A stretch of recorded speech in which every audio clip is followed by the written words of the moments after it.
नमस्कार माझ्या विद्यार्थी मित्रांनो, इयत्ता 7वीच्या वर्गात पुन्हा तुमचे स्वागत। आशा करते की दिवाळीची सुट्टी तुम्हाला सगळ्यांना सुखाची आणि समृद्धीची गेली असेल, आरोग्यदायी गेली असेल आणि दिवाळीचे गोडधोड खाऊन तोच गोडवा पुन्हा आपल्या ऑनलाईन शिक्षण पद्धतीमध्ये घेऊन आपण आपल्या अभ्यासाला आज सुरुवात करणार आहोत। तर ह्या अभ्यासाला सुरुवात करताना आपण सुरुवातीला मराठी व्याकरण ह्या विभागामध्ये आपण मराठी व्याकरणाचा अभ्यास करणार आहोत। त्यानंतर आपण पाठाकडे वळणार आहोत। मराठी व्याकरणामध्ये मी तुम्हाला सुरुवातीला सांगितलं, आपण याच्या अगोदर बघितलं की मराठी व्याकरणामध्ये एकूण शब्दाच्या 8 जाती आहेत। किती ती सांगितल्या होत्या मी? 8, बरोबर। मध्ये या 8 जातींमध्ये 4 विकारी शब्द आहेत तर 4 अविकारी शब्द आहेत। जाता जाता आपण ह्या विकारी शब्दांची पुन्हा एकदा रिव्हिजन करूया आणि मग अविकारी शब्दांकडे वळणार आहोत। मुलांनो, शब्दाच्या ह्या विकारी ज्या 4 जाती आहेत त्या म्हणजे नाम, सर्वनाम, विशेषण आणि क्रियापद। यांना आपण विकारी शब्द म्हणून ओळखतो। आता नाम एखाद्या वस्तूला दिलेले किंवा एखाद्या ठिकाणाला दिलेले जे नाव असतं त्याला आपण नाव असं म्हणतो। सर्वनाम नामाबद्दल येणाऱ्या शब्दाला काय म्हणतात? सर्वनाम। उदाहरणार्थ तो, ती, ते, आपण, सर्व ही काय आहेत? सर्वनाम। विशेषण नाम आणि सर्वनाम ह्या दोघांबद्दल विशेष माहिती सांगणाऱ्या शब्दाला काय म्हणतात? विशेषण असे म्हणतात। त्यानंतर बघितलं होतं आपण क्रियापद। तर एखाद्या वाक्याचा अर्थ ज्या क्रियेने पूर्ण होतो त्या क्रियेला काय म्हणतात? क्रियापद। अशा प्रकारे आपण ह्या विकारी शब्दांचा अभ्यास यापूर्वी केला होता। तसंच क्रियाविशेषण अव्यय आणि शब्दयोगी अव्यय या 2 अव्ययांचा सुद्धा अभ्यास आपण ह्याच्या अगोदरच्या भागामध्ये केला होता। क्रियाविशेषण अव्यय आपण पाठ 2 श्यामचे बंधुप्रेम या भागामध्ये क्रियाविशेषण अव्यय म्हणजेच क्रियापदाबद्दल विशेष माहिती सांगणाऱ्या शब्दाला क्रियाविशेषण असे म्हणतात। जसं नाम आणि सर्वनामाची विशेष माहिती सांगणाऱ्या शब्दाला विशेषण म्हणतात, तसंच क्रियापदाबद्दल विशेष माहिती सांगणाऱ्या शब्दाला काय म्हणतात? क्रियाविशेषण अव्यय। त्यानंतर आपण बघितलं होतं की शब्दयोगी अव्यय म्हणजे काय? तर शब्दयोगी अव्यय म्हणजेच शब्दाला जोडून येणाऱ्या अव्ययाला शब्दयोगी अव्यय असे म्हणतात। अशा प्रकारे आपण या 2 अव्ययांचा अभ्यास ह्या अगोदर केलेला होता। फक्त जाता जाता आपण त्याची एक ओझरती ओळख करून घेतलेली आहे। आता आपल्याला या अव्यय जी आहेत, क्रियाविशेषण अव्यय, शब्दयोगी अव्यय, उभयान्वयी अव्यय आणि केवल प्रयोगी अव्यय या अविकारी शब्दांबद्दल आपल्याला माहिती मिळवायची आहे। त्यापैकी 2 अव्ययांबद्दल ह्या अगोदर आपण माहिती गोळा केलेली आहे। बरोबर की नाही मित्रांनो? तर आज आपल्याला बघणार आहोत आपण उभयान्वयी अव्यय। आता हे उभयान्वयी अव्यय म्हणजे काय? तर याची सुरुवात आपण या शब्दापासूनच करणार आहोत। या उभयान्वयी जो आहे, हा जो शब्द आहे, याची जेव्हा आपण फोड करतो तेव्हा आपल्या लक्षात येईल की उभय म्हणजे काय? तर 2 आणि अव्यय म्हणजेच काय? तर संबंध जोडणे। अशा प्रकारे उभयान्वयी अव्ययाची आपल्याला व्याख्या तयार करायची आहे।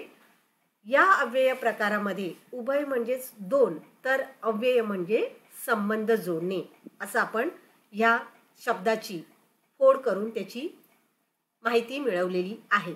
आता आपण काही उदाहरणांच्या माध्यमातून उभयान्वयी अव्यय याची व्याख्या तयार करणार आहोत। आधी उदाहरण बघूया आणि नंतर आपण व्याख्या बघणार आहोत। डेफिनेशन, व्याख्या म्हणजे काय? तर डेफिनेशन जे आहे ते त्याचं आपण नंतर पाहणार आहोत। काही उदाहरण, फॉर एक्झाम्पल इथे पहिलं उदाहरण बघा। शिवाजी महाराज शूर व धाडसी होते।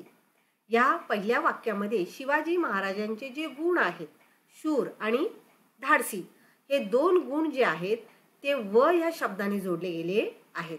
इथे शूर धाडसी या शब्दाचा संबंध व या शब्दाने जोडलेला आहे।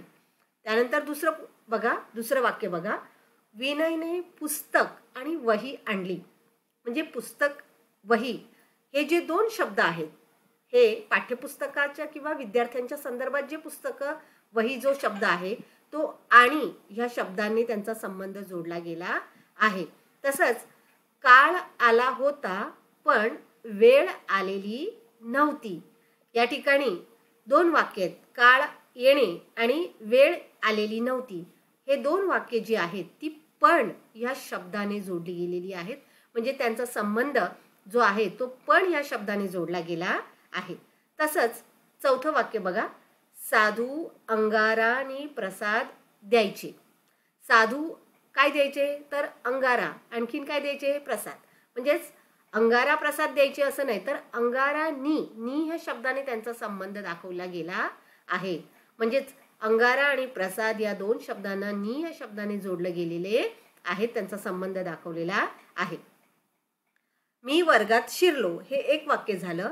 शाळेची घंटा झाली ही दोन जी वाक्य आहेत ती कोणत्या शब्दाने जोडलेली आहेत तर तेव्हा हा जो शब्द आहे या तेव्हा या शब्दाने हा संबंध जोडले गेलेला आहे.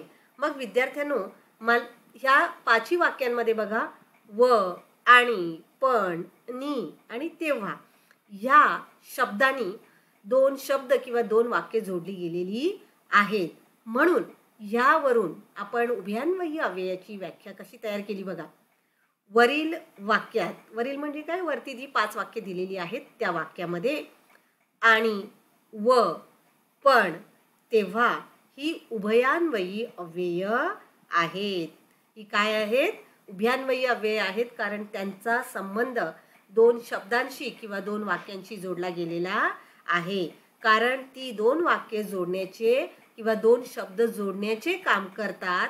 यावरून दोन वाक्य किंवा दोन शब्द जोडणाऱ्या शब्दाला उभयान्वयी अव्यय असे म्हणतात. यावरून तुम्हाला व्याख्या तयार करता आली बघा की दोन शब्द किंवा दोन वाक्य जोडणाऱ्या शब्दाला काय म्हणतात, उभयान्वयी अव्यय असे म्हणतात. बरोबर की नाही, लक्षात राहील. उभयान्वयी अव्ययाची व्याख्या काय आहे, दोन शब्द किंवा दोन वाक्य जोडणाऱ्या शब्दाला उभयान्वयी अव्यय असे म्हणतात. म्हणून वरील वाक्यांमध्ये व आणि पण नी आणि तेव्हा ही काय आहेत, उभयान्वयी अव्यय आहेत. चला तर मित्रांनो, मग आता आपण ह्या व्याख्येवरून आपण बघूया की काही उदाहरणं मी तुम्हाला देते इथे. त्या वाक्यांमध्ये आपण उभयान्वयी अव्यय शोधूया. बघा इथे खालील वाक्यातील उभयान्वयी अव्यय ओळखा. आता इकडे बघा, मुले अभ्यासात हुशार आहेत किंवा आहेत. मुले अभ्यासात हुशार आहेत पण वर्गात मस्ती करतात.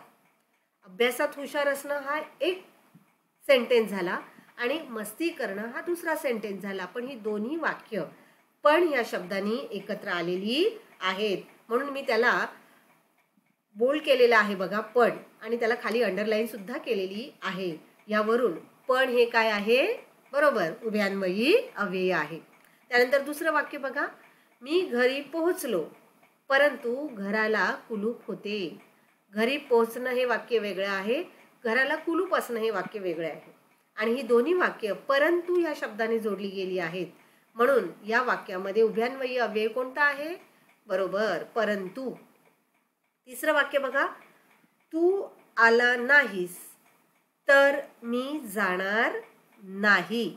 या वाक्यामध्ये बघा, तू आला नाहीस हे एक वाक्य आहे, मी जाणार नाही दुसरं वाक्य आहे. पण ही दोन्ही वाक्य तर या शब्दाने, या अव्ययाने जोडली गेलेली आहेत आणि त्याचा एक दुसऱ्याशी संबंध दाखवलेला आहे. म्हणून इथे तर हा जो शब्द आहे तो काय आहे, बरोबर उभयान्वयी अव्यय आहे. त्यानंतर त्याने कपडे घातले आणि तो निघून गेला. कपडे घालण्याची क्रिया वेगळी आहे, एक वाक्य वेगळं आहे. तो निघून गेला हे वाक्य दुसरं आहे. आणि ह्या दोन्ही वाक्यांना आणि या शब्दाने जोडलं गेलं आहे, त्यांचा एक दुसऱ्याशी संबंध दाखवलेला आहे. म्हणून वरील वाक्यांमध्ये आपण काय ओळखलं, पण परंतु तर आणि हे शब्द काय आहेत, उभयान्वयी अव्यय आहेत. तर मित्रांनो, की तुमच्या लक्षात आलं असेल की दोन शब्द आणि दोन वाक्य जोडणाऱ्या शब्दाला काय म्हणतात, उभयान्वयी अव्यय असे म्हणतात.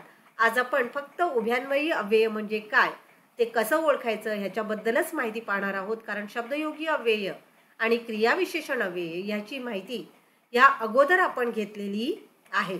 आज आपण फक्त उभयान्वयी अव्यय याचीच ओळख करून घेणार आहोत आणि मी या ठिकाणी आशा करते की तुम्हाला उभयान्वयी अव्ययाची व्याख्या जी आहे ती व्यवस्थित समजली असेल आणि उभयान्वयी अव्यय म्हणजे काय हे तुम्हाला व्यवस्थित समजलं असेल. बरोबर की नाही? दोन वाक्य, दोन शब्द जोडणाऱ्या शब्दाला काय म्हणतात? उभयान्वयी अव्यय असे म्हणतात.